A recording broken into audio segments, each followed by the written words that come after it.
rest of the world. Sandra J. Hobson here, stand-up comedian and entertainer, director and producer of boxing documentaries, and internet troll to those who need internet trolling. This here is another episode of The Devil's Advocate, brought to you by the Brilliant Artist Movement. So do me a solid. I'm trying to grow this channel. Subscribe, like this video, hate it, share it, leave a comment. It could be something nice or it could be something nasty. And if it is something nasty, don't worry. I got something nasty for your ass. Even if you're one of these cowards that like to turn off the response. Know that. So, anyway, folks, some of my favorite YouTubers are Dr. Umar Johnson, TAZ the GOAT, George Macon, Kevin Samuels, Grandmaster Troll, and I'll round it off with O'Shea Duke Jackson. So I was listening to TAZ the GOAT the other day, and I want to contact TAZ because I think it's time for him and I to link back up and exchange opinions and points of views. But I was listening to TAZ's most recent video, and basically TAZ was trying to shift the responsibility of social consciousness to people like Kevin Samuels. And basically TAZ was comparing Kevin Samuels to Michael Jordan. And he was saying, why doesn't Kevin Samuels address some of the madness that's going on in the black community? Okay. Why doesn't he? Why doesn't he? Well, the bottom line is, Chaz, Kevin Samuels, that's not his lane. Kevin Samuels isn't the guy that goes out and talk about the violence and the fuckery that's going on in the black community. Kevin Samuels is the guy who talks about relationships, point blank. And even though, Taz, you might not feel that the conversation of relationships is as important as social consciousness, I beg to differ. They go hand in hand, because the reason why you see all this chaos and anarchy is because you have kids coming up in a single parent home. Now, I also want to point out, I've done a video before. Everybody got different lanes in different departments. Taz, you, Umar Johnson, y'all guys are in a different department than guys like Kevin Samuels or Grandmaster Troll. You guys, your department is social consciousness. My department is trolling. Kevin Samuels' department is relationships. Grandmaster Troll's department is trolling. You understand? Different departments. See, a relationship guy, he might have an idea what social consciousness is, but that's not my department. That's not my field of study. And I'm sure someone like Kevin Samuels is disappointed about all of the madness that's going on, but that's not his lane. And it's not even fair to try to bring Kevin Samuels into your lane, Taz. Point blank, period. Nothing else to talk about.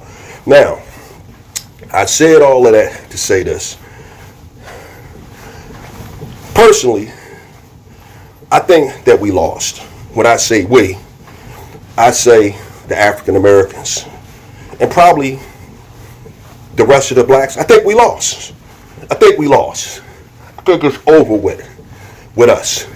And I think that realistically, the only thing that we have to look forward to is the assimilation into America.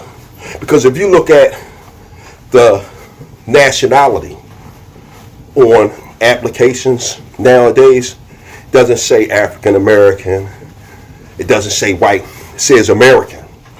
I've been noticing that a lot.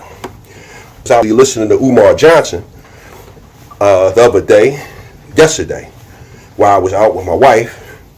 And Umar's discussion was, it is a black mother's duty to tell a black son that his loyalty is to his race first and foremost, and he should be marrying a black woman. That was Umar's discussion. And as I walked through this mall and I observed the intermingling of young people with one another, let me tell you something. Those young people, they don't have no race loyalty, particularly young African Americans. They just don't. Because when they look at their past and they see all the bullshit that their parents and grandparents, aunts and uncles went through as a result of the racial problems in America, them young people don't want no part of that. And they hook up with these young people of different races who have a similar attitude. Because just like you got a lot of the young African Americans that don't want no parts of the pain and the suffering that their parents went through, you got a lot of young whites who they don't like the attitude that their parents and grandparents had. So these young blacks and whites, they come together in a peaceful coexistence with one another. And they like, hey man, fuck that shit. Fuck that shit, man. I don't like that racist shit. That's why you see so many young white people out here marching with young blacks, because these young people, they don't like that shit. So I said that to say, I personally, I don't see it getting any better. And when I say it getting any better, I'm talking about young brothers being loyal to the race and exclusively marrying young black women. TAZ, I remember back in either 1987 or 1989, the first time I ever saw Minister Farrakhan. This was in Philadelphia at the Philadelphia Civic Center, which is now pretty much the University of Pennsylvania Hospital. As a matter of fact, I was born at the University of Pennsylvania Hospital, which was formerly Philadelphia General. But I said all of that to say, when I went to see Farrakhan that day, I got two important things out of that lecture. The first thing was Farrakhan said, if you want to hide something from a black man, put it in a book. Well, that right there was the beginning of my social consciousness journey. It was either 87 or 89. So I do have a socially conscious background. I just put it on the shelf years ago because these fucking niggas, they've disappointed me. And again, if you ever soldiered in the field like I did, sometimes you just say, hey, you know what? I'll save who I can and fuck the rest of them motherfuckers. You see what happened to Martin Luther King and Malcolm X. Well, the next thing that I heard Minister Farrakhan say was, America is turning brown. And what he was basically talking about is what you currently see now, the amalgamation and the intermixing of the races, where nowadays, when you look at a person who's brown skinned, you can't tell what their nationality is. Because true to Minister Farrakhan's prophecy all those years ago, America has turned brown. And as a result of America turning brown, these young people, they don't have the same loyalty to the race that we have. That was the point of that whole conversation right there. And as for what's going on in our society, I don't know if you've seen my conversation or my video on Tommy Sotomayor and Ricky Smiley, but a brief summary. Basically what I said was the foundation for the conditions in which African Americans currently find themselves was a government project that has been successfully implemented. The removal of prayer and discipline from the schools back in the 70s and the 80s.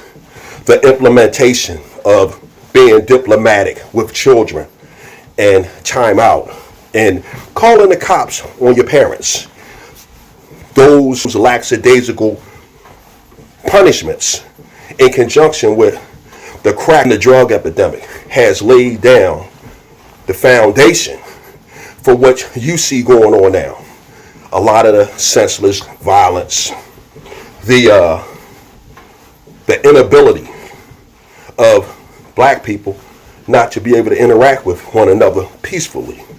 All of this stuff right here is a government-laid plan that is currently being carried out against us. And to be totally honest with you, I don't see it getting any better. So for that reason, Dr. Umar Johnson, TAZ the GOAT, George Macon, we lost. We lost. Now, should we give up? No.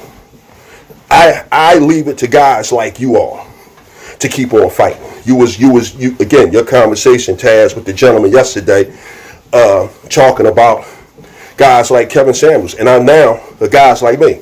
No, guys like me and Kevin Samuels, we leave it to you guys to do all the fighting. All right? Now, when I was in the Marines, I almost went to the first Gulf War. Scared the shit out of me. Scared the shit out of me because I was a frontline guy. And that I might have got some of that Iraqi smoke. And there was a possibility that I might not have made it. But I made it through that first Gulf War back in 91.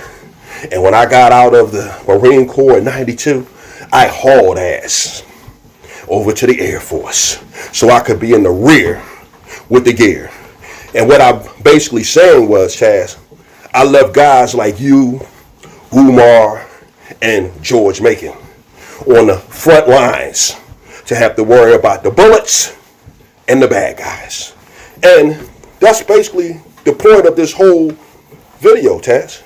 You know, I think that we lost as black people. The government project has been successfully implemented, and I don't see black people as a whole ever returning to where we were in the 60s, right before they started giving out welfare. Those days are over. And as much as I hate to admit it, Obsidian might be right. You know, as I listen to so many people online, Boyce Watkins and his crowd and all the rest, they have a very romantic view about black America that I just don't have. See, they all are convinced that the black family can be saved, that black community can be saved and all the rest of it. My view is a lot closer to Jor-El. Krypton is dead. There is no saving it. I see the black America as a zombified corpse. Let it die. Let it die. Some things ain't meant to live forever. Let it die. I'm done with it. Thank you, Chuck. Bam! Bam! My man. My man.